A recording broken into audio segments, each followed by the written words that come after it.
Hey guys, welcome back to our channel How to Tutorials. In this video, I'm going to be showing you how to remove Face ID on iPhone. To do so, firstly, go to your settings.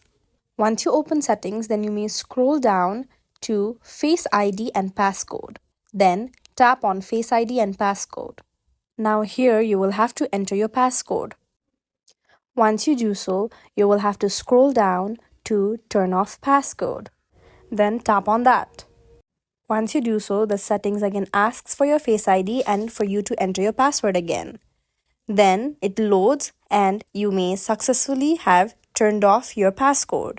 Once again, to check, you may go back and turn off your phone and switch it on again and see if you have to enter your passcode or your Face ID again.